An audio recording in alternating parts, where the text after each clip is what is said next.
Hey, welcome to AGRI-TALK. I'm Mike Thompson along with Duane Rigsby. Hi, Mike. Today we're going to talk about a good topic, aquaculture. And in this segment, we're going to talk about the difference. What is aquaponics in the world of aquaculture, and how you start out and what you can make of it. So, stay tuned. We'll be right back with this topic.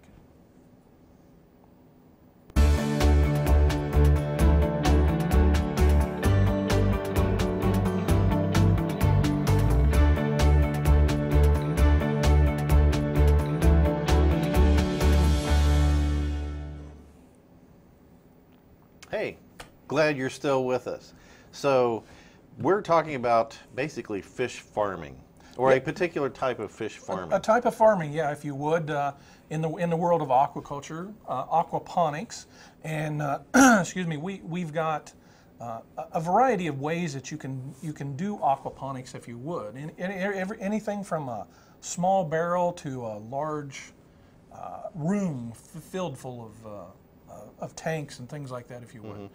But and yeah. Today we've brought to you with great expense a guest. Oh yes, we have, and let me introduce her, Jordan Maxwell. She's with the OSU South Centers. Jordan, welcome. Thank you. Give us a little bit about yourself and how long you've been with the center, and all of that good stuff. Yeah, absolutely. So I am the program coordinator of Aquaculture Boot Camp 2, a program that we run at Ohio State University South Centers. So I've been in this position for just a little over a year now, and my job kind of consists of running and operating a program designed around aquaculture and aquaponics, and kind of reeling in, a wide variety of people and aspects to be able to learn more about aquaculture and aquaponics and what it entails and what you can do with these types of systems and programs. Now I've heard of hydroponics, and that's where you basically raise plants on these floating things and they feed on the water. Yes. Okay. So what's aquaponics? So aquaponics is fairly similar to hydroponics, just a little bit different. In aquaponics, you deal more with an aquaculture aspect of it. So you utilize the fish in most of the time a round tank. You also have raceways, cages, things like that. So you raise these fish, and your main input into the system is the fish feed. And you utilize the waste from those fish to feed down into your system where those plants are. And that nutrients that is converted down from that waste becomes readily available for those plants to feed on. So in hydroponics, most of the time you have an added input of nutrients and things like that into your water. In aquaponics, you utilize the fish in that aspect, so you don't necessarily have any other input besides your fish feed, depending on what water source you're using. Okay, so aquaponics and aquaculture, is that the same? It's not the same thing. So aquaculture is more of a broad spectrum term. So that's the culture of fish or plants or aquatic life. That could be in a pond? It could be in a pond. Okay. It could be in raceways, indoor tanks. It could be in cages. There's many different systems out there that you can utilize. But aquaculture is kind of one of those systems. Well, aquaculture is the all broad of them. term, right? If you would, like saying high school, yeah, and then going into different classes, if you would.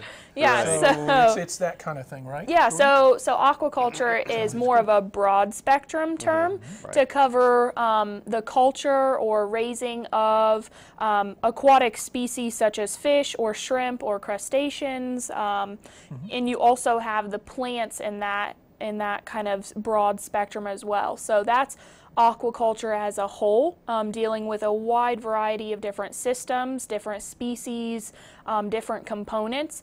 Aquaponics is kind of one of the aspects of aquaculture. So you're utilizing the fish and the plants. So you feed your fish, and in return the waste that they produce will feed your plants. So that's what aquaponics is. So I got one question.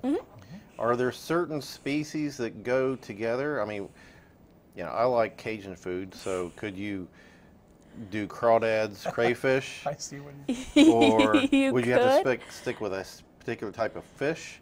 And are there plants that go better with certain fish or crustaceans? Because you mentioned crustaceans before. Yeah, absolutely. So the way an aquaponics system generally works is you have, for the most part, your fish and your plants separate, but they're kind of plumbed in the same system. So, for instance, at Ohio State, at the South Centers, we raise tilapia. So we have tilapia in our tanks.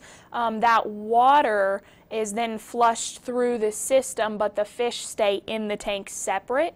And it's gravity fed down through a few different filters.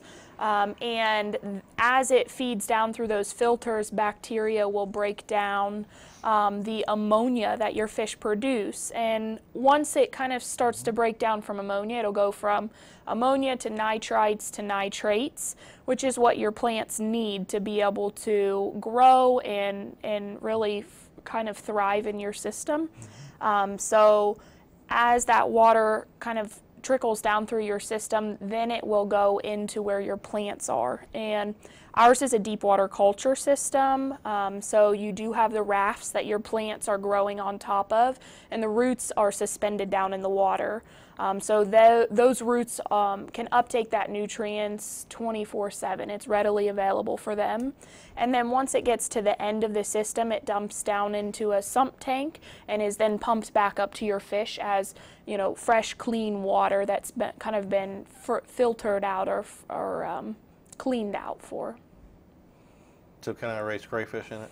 You can. I wasn't sure if that was too much of a bottom feeder. No, we actually have a lot of people, same as freshwater prawn or shrimp, is becoming more and more popular these days just shrimp, because. I think, get a better price than fish do, don't they? Yeah, they do. Especially like tilapia, because tilapia is really common, right? Yes, tilapia is more of your common, really mild type fish. So we do see shrimp go for a higher price, but it also depends on a variety of different aspects. Where you're located, your market, you know, kind of the surroundings that you have, and you know, I could sell shrimp in downtown Columbus for a much higher price than I could, you know, maybe in southern Ohio. So it just depends where you are and things like that. But you can have a wide variety of species, a wide variety of plants, and maybe a couple different types of fish in the same thing? You could. I've seen it before. As long as they're not predatory on each other. Exactly. So sometimes, sometimes you have some fish that may become predators to others. I wouldn't recommend putting your bluegill in with your largemouth bass, per se. But I have seen people have maybe bluegill in their tanks and crayfish or something else as a bottom feeder. And those tend to work well together. So do the fish reproduce in that system or not? It depends. Because it's moving water all the time. It is, yep, it's moving water. So generally what we recommend, or what you see a lot of, is same-sex fish going into one tank so they don't reproduce. It's not as ideal to have, you know, a bunch of small fry running through your system. They can get caught in your pipes, they can get caught in your filter systems, if they happen to get caught somewhere that they can't get out of, and they die in that part. It can throw the ammonia in your system very, very off. Okay. So it's something that we don't recommend, but we do see people that in the tanks, they'll raise those fish and sell those for you know, food fish or for stocking for ponds, things like that. So it's possible.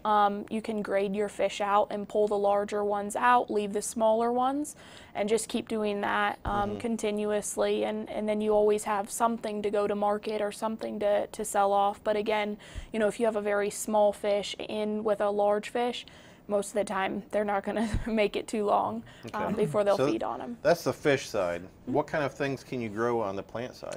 So the plant side is, I would say just as complex as the fish side. So just as many different species of fish as you see, and different kind of, I guess, water-related things. Plants are the same way. So depending on what type of system you're using in aquaponics, like Duane had mentioned before, there's a barrel system that's more of a smaller hobby size system. You also have a flood and drain. We have our deep water culture, which is what we have at the South Centers, and that's where you have the plants in your rafts that float on top of the water. That tends to be your most common. And then you also have one that's more of a media bed that provides a more stable structure for your plants with maybe larger root systems or something that will actually produce a fruit that those roots need to anchor onto. So you can grow, you see a lot of leafy things that are very common. So red lettuce, green lettuce, basils, spinach, most of those things are extremely common. They grow very quickly. They don't take a lot of nutrients out of the water, things like that. But you also do see tomatoes, peppers, cucumbers, so all the way down to you know, strawberries or other fruits. So you can have a very wide variety of things. And you know, those also depend on where you're located, you know, whether you have a greenhouse structure or not, you know, whether it's warm or what kind of light you get. All of those things come into play when you're trying to find that nice balance of an ecosystem for these plants to grow. You mentioned all of these plants, Jordan, that has the fruit above the ground level, if you would. Do you ever see anything that, like, for instance, could we raise a potato? Or a carrot or something? You know, or yeah, things like that that would be in some sort of a media? Yeah, absolutely. So in more of our, like a barrel system, you see a flood and drain type system. So I've seen potatoes grown there. I've seen things like onions and a wide variety of things. So the way that system kind of works is you have media in your system that provide a structure for your plants to grow. Something that they're not feeding on. Exactly. So stuff. something that's just there. So a good example is it's called hydroton or hydrotone. They're small clay pieces. They have no nutrients to them, provide no beneficial value, but they hold your plants in place. So your water would flood into that system, saturate your roots and allow them to become wet, and then that water drains back out of your system. So it's not continually recycling. It continually recycles, but the water doesn't sit in the system like it would in a deep water culture where your roots are constantly suspended. Yeah. It like floods it and then drains. Yep. So I have some pictures. So you'll see some examples of those a little later on that I can show you and kind of explain those a little more. Okay. So we're going to take a break right now, and when we get back, she also runs a boot camp, like a school, if you are so inclined in learning more about this thing.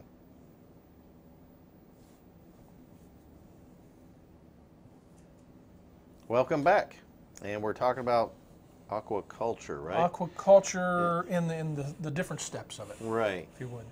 And we've got Jordan Maxwell with us. And Jordan, we were talking about the difference in aquaponics systems and things like that, but you actually run or starting a program that we've kind of started called Boot Camp. Tell us a little bit about Boot Camp and what is Boot Camp? Yeah, absolutely. So at The Ohio State University South Centers, I'm a program coordinator for a program called Aquaculture Boot Camp. This is the second time for this program, so we've done this program once before.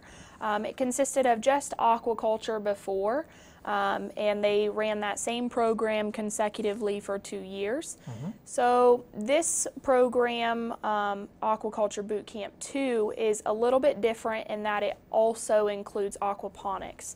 So we not only cover aquaculture, but aquaponics and kind of everything in between. So this program is designed to really shorten the learning curve that comes with aquaculture and aquaponics, and maybe starting a business of your own or dealing with a lot of those hands-on aspects. And it's a very complex idea and complex system and program.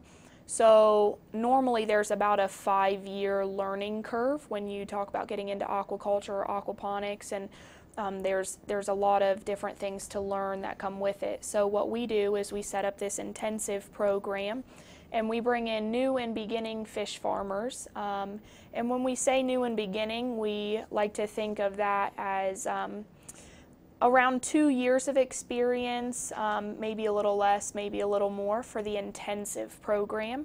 And we bring them into a series of 12 classes, and we have one class each month for 12 months, and it runs January to December. So in these classes we teach them everything they need to know about what species are offered, what plants they could utilize, what markets are out there, and really everything that you need to know that would go with starting a business of your own or trying to, set up something that may turn a profit for you. So getting into this boot camp, how does one, I know we've already got one started right now, but for in the future, how do you get into the boot camp? So we have an application process for the boot camp. So they can fill out an application, and all of these resources and materials are available on our website online. But the students would come in and fill out an application. They write a short essay that kind of tells us, why they would be interested in aquaculture, aquaponics, and what their plan is for the future, whether they intend to start a business of their own, or they would, like to provide food for their family, or all these different aspects of aquaculture and aquaponics. So they fill out this application, and we have a review process with our staff members, and we go through those and really figure out who is best fit for the intensive program. And we select, in the program before we selected 25, we're now selecting 35 each year. And then we notify them that they've been selected into this program, and like I said, the program runs January to December with one class each month. And in addition to that, they also will do 3 additional workshops or conferences that they can go to and be a part of, and that's really so that they're submerged into networking with other people and other farmers and other aquaculture related things. That way they really get that full aspect of, this is what we can do, but these are also resources we can utilize. What's the cost? It's a free program. Okay. It's grant funded by USDA, and USDA is really interested in, bringing in new and up and coming farmers. Probably diversifying the whole farming business. Exactly. Aquaponics and aquaculture isn't something that, is extremely common like, a regular farming aspect would be. But it's a different type of farming. So with that, now they say that your average age of a farmer is about 65. So, bringing in new ideas and new people into the industry, kind of a younger generation, that has a larger, more diverse aspect of things is, really what they would like to see. So this is... And with this type of thing, it doesn't seem like it would take it depends on how much you want to dive into it, a large outlay of cash. Not like I have to buy a combine and a tractor and all this stuff like that. True. Yeah, that is true. You can start small, and I don't know what kind of pictures we got, Jordan, but we talked about a barrel system. Maybe we should dive into some pictures because I know we're getting close on time. Okay. So if we got some pictures. That's Yeah, the South absolutely. Center. So this is the South Centers. This is where we meet as a class and where we run our Aquaculture Boot Camp program. You can see the ponds there in the front, and that's the ponds that we utilize for our hands-on aspects. That's where we do a lot of research and a lot of educational things. And then towards the back, you can also see some greenhouses. I believe. But our greenhouses are there, and that's where we actually have our aquaponics system set up. So we do have both of those things available for students to come see. Yeah. So in this program, it's extremely hands-on. This is a picture of one of our research assistants down in the water. We're actually doing a yellow perch harvest. So we allow our students to get out there. They do everything that we would normally do at a research facility for education. So there's a couple of our students, our extension agent. So we really get them out there and allow them to learn these hands-on aspects. And with that, you know, they gain the knowledge of what they would be doing if they started a business of their own, or if this is something that they really want to get into. So there's a lot more of our students for our Aquaculture Boot Camp program. So I guess all the fish are in those tubs up there on yes, the trailer. Yeah, so we net the fish in and bring them over to the edge. We put them in those baskets and pour those baskets up into the trailer, into those tubs, and transport those up to the hatchery, up to the holding house. So this is our aquaponics system set up in our greenhouse, and we've actually since then updated our system, but this is what I was referring to when I said we have our fish in separate tanks. And is the fish in the blue tanks? in the blue tanks, Right. yep, right behind. I know that girl in the red. Yeah, yeah. Yeah. So right behind me in that picture are the tanks full of tilapia. We had 2 tanks, and then the water kind of trickles down through that system into these beds. These are deep water culture beds, so this is just one form of aquaponics. Gotcha. This is another form of aquaponics that you see. This is at a farm in Kentucky called Bluegrass Aquaponics, and this is actually a nutrient film technique. So it's almost like a gutter system that you sow those seeds directly into those small holes, and the water, just thin film of water, will run across those roots and allow those plants to grow. Can you make more of per square footage doing that than you can like a regular farm? You can. It just depends what you're growing, kind of how quickly they grow, things like that. Right. So in the aquaponics system, things definitely grow much faster. I can harvest faster, but I necessarily can't cover the amount of area as I would be able to out in a combine in a field. Right. So But the advantage of it is once you harvest, you can start right over again. You Exactly. don't have to wait till summertime. yeah, you have a So you can do continual this harvest. year-round. You have constantly. stuff growing now, Yes. even when we had 0 degrees? Yeah, absolutely. And okay. we're lucky enough, you know, you see If you these. have a heated greenhouse, obviously. Yeah, it you helps. see these structures like a greenhouse. So in this picture, that's actually the media bed that I was talking about. So that's the hydroton, or kind of like a rock material. So that provides a structure for the roots of those systems. And Is that the one you flood? yep, that's Because I the see flood the and pipes drain. at the Flood and then bottom. drain. Exactly, exactly. So it'll flood in one side, flow down to the other, and it'll drain out the other side. It's basically you're just flooding in fertilizer. Exactly, and it still utilizes the fish aspect. All of that water comes from the fish tanks and is filtered back to the fish tanks. So that's just another type of system. That was actually our class that just graduated in December.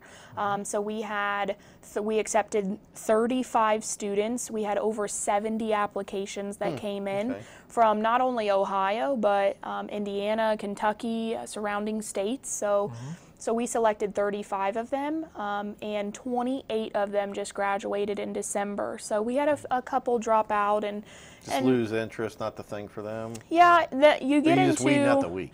yeah, you get into an intensive program like that, and you realize maybe this isn't something that Right. I'm ready for. Maybe I'm not ready for this this step And that's yet. an education in itself, too. Yeah, absolutely. So in this program as well, we visit other farms and other university. So this is actually Kentucky State University was that picture, and that was one of the places that we visited as a group for them to be able to learn and get that hands-on experience and really see a system like that.